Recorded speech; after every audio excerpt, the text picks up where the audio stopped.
Hi everyone, welcome back to my YouTube channel market 24/7। तो आज हम लोग डिस्कस करेंगे दोस्तों पीसी ज्वेलर के ऊपर। देखिए कंपनी के कल Q1 के रिजल्ट आ रहे हैं। एक्सपेक्टेड आंकड़ा क्या निकल के आ रहा है, अनुमानित जो भी है डिटेल में डिस्कस करेंगे। पिछले ट्रेडिंग सेशन की बात करें तो लगभग आप देखिए तो 0.5% तक की तेज़ी देखने को मिले एंड कंपनी का जो क्लोजिंग हुआ 9.73 पे देखने को मिला। एंड अगर आप लास्ट कंपनी का 1 वीक की बात कर ले तो कंपनी में अच्छे खासा रिटर्न है, 5% के आसपास रिटर्न एंड लास्ट 1 मंथ में लगभग 4% के आसपास। ईयर टू डेट की बात करें तो 5% और लास्ट 1 ईयर में गिरावट ही है 30%। लेकिन लास्ट 3 ईयर देख लें, लास्ट 5 ईयर की बात करें तो 300% के रिटर्न, 250% के रिटर्न आपको देखने को मिल रहे हैं। तो लास्ट 3 और 5 ईयर में काफ़ी अच्छे रिटर्न देखने को मिला। और ट्रेड इन्फॉर्मेशन की बात की जाए तो लगभग यहाँ पे देखिए 14 करोड़ वॉल्यूम निकल गया, काफ़ी बड़ा आंकड़ा निकल गया था। एंड लगातार पिछले कुछ टाइम से कंपनी में अच्छे कारोबार देखने को मिले। And trade value 132 crore, market के 9500 करोड़ के आसपास है। डिलीवरी की बात करें तो 21% के आसपास काफ़ी ज़्यादा प्रॉफिट बुकिंग देखने को मिल रही है और कंपनी में वीकनेस निकल के आ रहा है।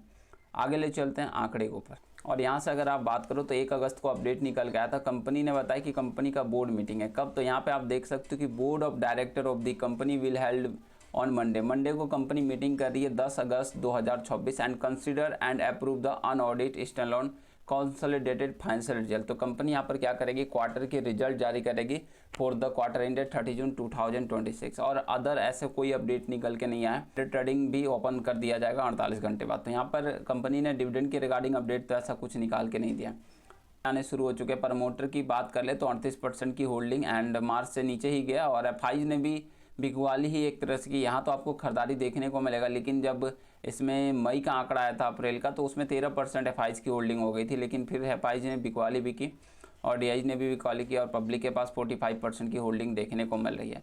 बाकी जैसा कि आपको पहले भी मालूम होगा, कंपनी ने बता रखा था कि कंपनी का इस बार का जो रेवेन्यू बढ़ा है, कंपनी का सेल 21% से बढ़ता हुआ निकल के। यहाँ से अगर आप देखिए तो 725 करोड़ कंपनी का यहाँ पर जून 2025 में, मतलब ईयर बेसिस पे 21% का कंपनी का रेवेन्यू बढ़ा। तो यहाँ से अगर आप 21% की बात करते हो तो लगभग कंपनी में 875-900 करोड़ के आसपास कह सकते हैं कंपनी का रेवेन्यू देखने को मिलता है। एग्जैक्ट 875-76 के आसपास आपको निकल के आएगा।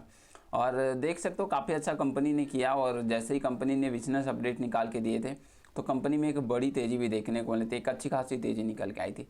बाकी अगर आप बात करते हो कंपनी के नेट प्रॉफिट की तो नेट प्रॉफिट में भी आराम से कंपनी में आपको 25 से 30% के अराउंड नेट प्रॉफिट में भी आपको तेज़ी देखने को मिलेगा, क्योंकि हर क्वार्टर कंपनी बेहतर कर रही है। लगातार कंपनी के रिजल्ट अच्छे आ रहे हैं। और यहाँ पे अगर आप देख रहे हो तो 154, इससे पहले 190, 200 का भी आंकड़ा छुआ था। तो उम्मीद करते हैं कि कंपनी के रिजल्ट बेहतर हैं। और अगर 25 से 30% की भी तेज़ी आती है तो लगभग 50 यहाँ से बढ़ जाएगा। 25% की तेज़ी आती है तो समथिंग यहाँ पे 40 करोड़ बढ़ता हुआ निकल के आएगा, जो कि 200 करोड़ से प्लस 205 करोड़ के आसपास कंपनी का रिजल्ट हो रहा है। अगर यही कंपनी 30% तक बढ़ जाए तो समथिंग जो आंकड़ा निकल के आएगा फिर 210 के प्लस ही चला जाएगा। तो उम्मीद करते हैं कि 20 से 25% ओवरऑल ज़्यादा और 20 से 25% की भी तेज़ी आती है ना तो एक टॉप लेवल का रिजल्ट होगा 205 करोड़। फिर कंपनी क्वार्टर बेसिस और ईयर बेसिस पे दोनों पे कमाल करेगी।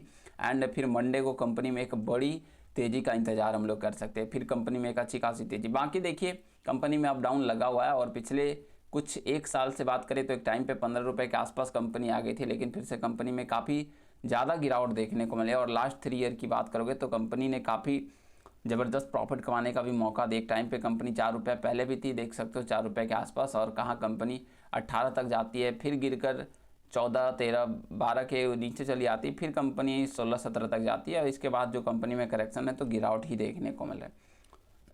बाकी कंपनी धीरे धीरे काफ़ी अच्छे काम कर रही है, अपने कर्ज को कम कर रही है एंड QIP का प्लान लेके आई है, 1000 करोड़ का फंड रेज कर रही है। तो इन फ्यूचर कंपनी बेहतर कर सकती है, लेकिन टाइम लगेगा।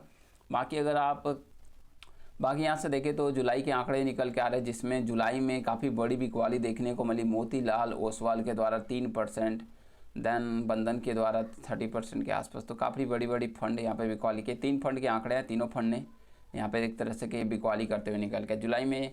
बाकी जून में अच्छा खासा आंकड़ा था, जुलाई में बिकवाली देखने को मिला। अब आगे कंपनी के रिजल्ट बेहतर तो फिर कंपनी बेहतर करेगी, देन फिर से कंपनी आपको एक अच्छी खासी लेवल दिखा सकती है। रिजल्ट बेहतर आने चाहिए तो ही।